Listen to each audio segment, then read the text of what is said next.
Jangan lupa like, komen, dan share YouTube TVRI Bengkulu dan nyalakan loncengnya ya.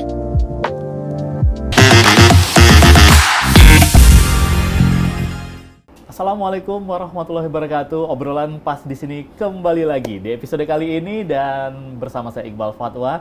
Dan pasti untuk Anda pemirsa opini, nah seperti biasa nih, obrolan pas di sini pasti kita akan ngajak di waktu yang pas bersama dengan orang yang pas, yang pastinya selalu menghadirkan bintang tamu atau juga narasumber yang berbeda-beda di setiap episodenya. Tapi sebelum saya informasikan ada siapa di hari ini sebagai teman saya untuk ngobrol-ngobrol santai.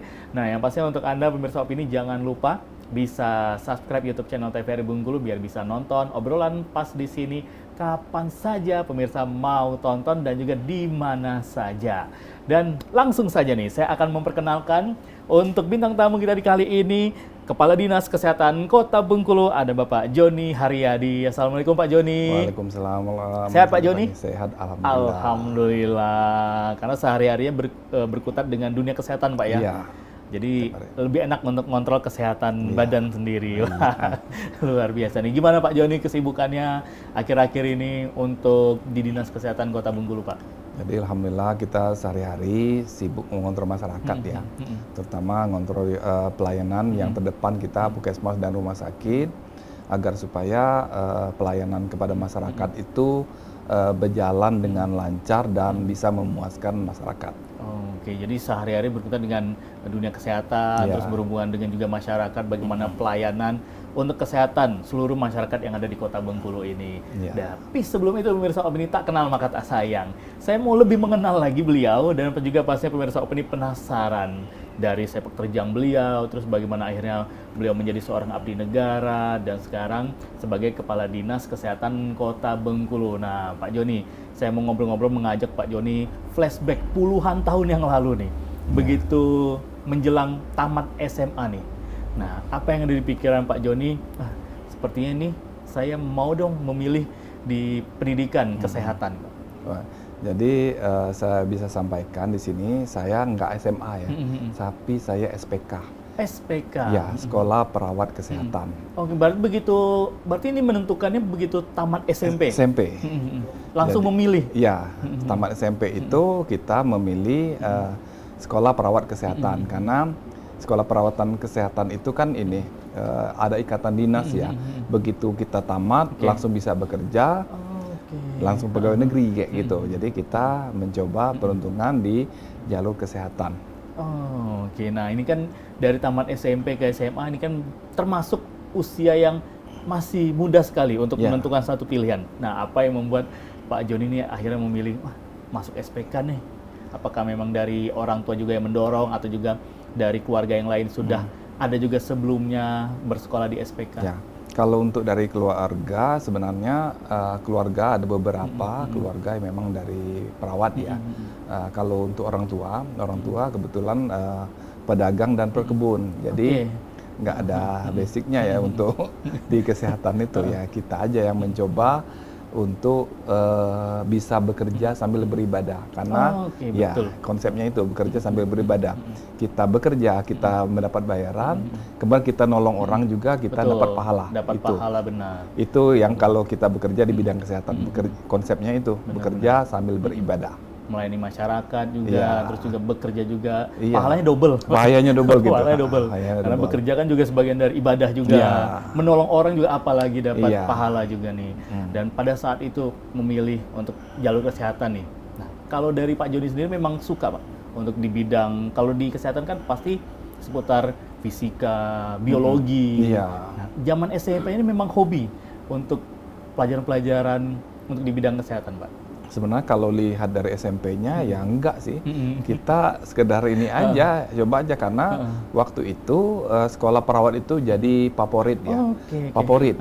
Sama dengan SMA-SMA yang ngetop kayak gitu. Jadi bisa masuk SPK itu suatu hal yang fantastik ya. Karena kita di tes itu masuknya itu 600 orang, yang keterima cuma 40 orang. 40 orang. Wah, Ya. Berarti juga masuknya juga butuh perjuangan Butuh juga. perjuangan. Jadi alhamdulillah kita bisa masuk dan kita bisa seperti sekarang ini. Oke.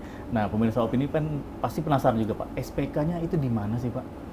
Ya, kalau untuk SPK-nya sekarang ini sudah nggak ada lagi ya sekolahnya, sudah digantikan oleh Poltekkes, Oke. Politeknik Kesehatan Kemenkes, yang ada di Padang Harapan itu Jalan Indragiri ya, Padang Harapan.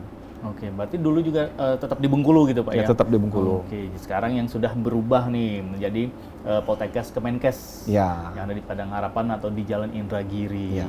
Oke, penempuh pendidikannya juga sama seperti SMA pada Ya. umumnya, Pak, 3 tahun. ya 3 tahun. Oke, begitu setelah selesai langsung untuk bekerja. Ya, begitu selesai dari SPK, kita waktu kebetulan di angkatan saya, itu kita boleh pilih.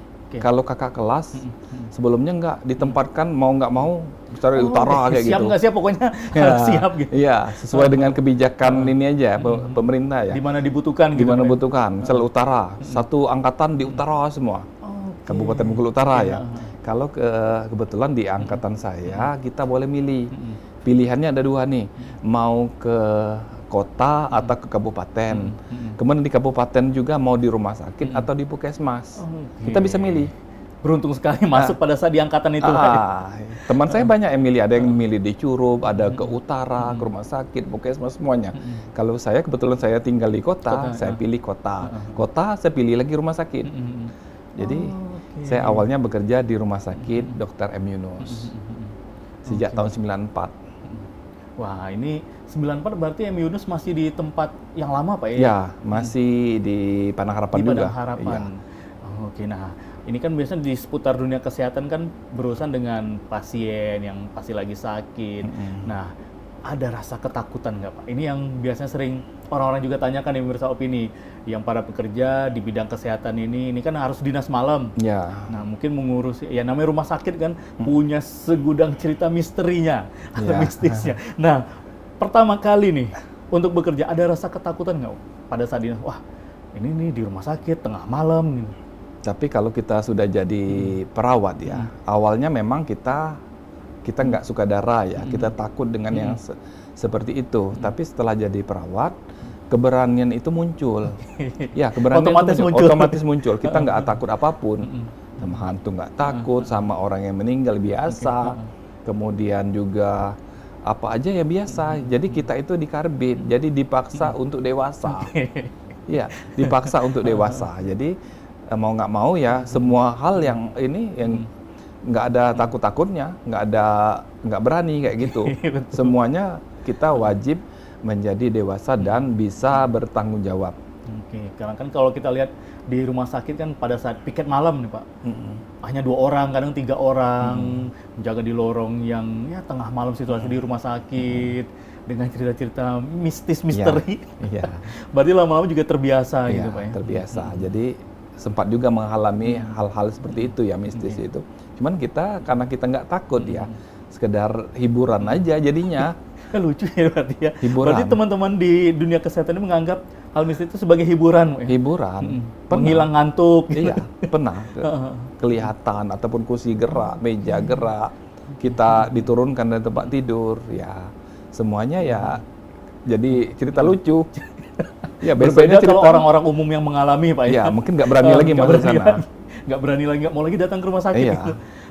Oke. Wah, ini cerita seru nih pemirsa Opini. Di balik para pejuang di bidang kesehatan ini ya, dengan menghadapi ya dunia-dunia lain gitu. Iya. Berarti sudah sebagai teman gitu. Iya. Sudah hafal, oh ini yang malam kemarin. Iya. Oh ini yang malam kemarin. Jadi nggak ada takutnya lagi. Nggak ada takut-takutnya Biasa. lagi. Wah, luar biasa. Nah, kurang lebih berapa tahun nih Pak Joni untuk di dunia kesehatan? Saya untuk di perawat ya, jadi tenaga perawat itu 3 tahun ya. Setahun di UGD Rumah Sakit M. Yunus, merangkap tim Bisum, kemudian juga 2 tahun di ICU.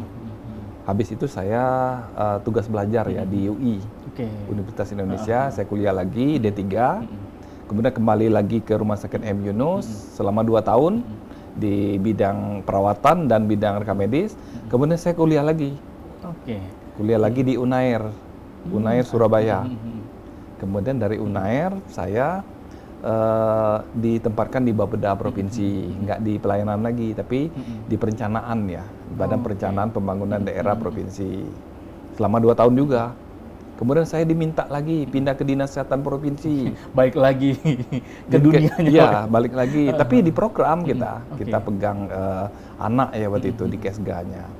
Selama 2 tahun juga. Kemudian disuruh balik lagi ke Minus. Balik lagi ke Minus di bagian perencanaan, keuangan. Selanjutnya saya jadi Kasubag perencanaan di Minus selama 2 tahun juga. Kemudian dimutasi ke Dinas Sosial. Kemudian 2 tahun juga di Dinas Sosial. Kemudian saya diminta bergabung ke Rumah Sakit Harapan dan Doa Kota Bengkulu. Selama 9 tahun saya mengabdi di situ, dari mulai Kasubag umum dan perlengkapan sampai terakhir saya Kabak TU di situ. Berarti dari awal Rumah Sakit Harapan Doa dan Doa itu jadi, Bapak sudah bergabung Ya, di situ, 8 tahun saya jadi Kasubag, 1 tahun saya jadi Kabak TU, kemudian saya dipromosikan jadi Kabid Yankes dan menjadi PLT Kepala Dinas dan Kepala Dinas sampai sekarang. Oke, luar biasa perjalanannya pemirsa opini, balik-balik kemana-mana, sempat juga ke Bapeda, akhirnya balik lagi ke dunia kesehatan kembali dan sampai detik ini. Wah, nah kalau dari anak-anak nih Pak, ada juga nggak yang tertarik juga nih, atau juga sudah ada yang menekuni, wah mau juga dong nantinya sekolah di bidang kesehatan? Alhamdulillah anak-anak semuanya ya, saya punya anak 3 laki-laki, semuanya bercita-cita menjadi dokter. Dokter ya. semua, oke. Dan yang tua ini sekarang lagi menempuh pendidikan di kedokteran Universitas Padjadjaran di Bandung. Oke, Bandung Unpad. Ya. Berarti sudah hampir mau selesai nih Pak? Belum lagi proses ya, baru semester 3 dia. Oke. Berarti sosok sang papa, sang ayahnya nih menjadi inspirasi juga dong Pak, bagi untuk anak-anaknya. Iya, karena kita di bagian kesehatan, anak-anak melihat ya itu tadi konsepnya, kita kasih pengertian sama anak-anak kalau kerja di kesehatan itu kita bekerja sambil beribadah. Ya. Ada 2 poinnya di situ. Kalau kita tempat lain cuman kita bekerja aja. Kalau ini kan banyak bisa nolong orang, bisa membantu orang.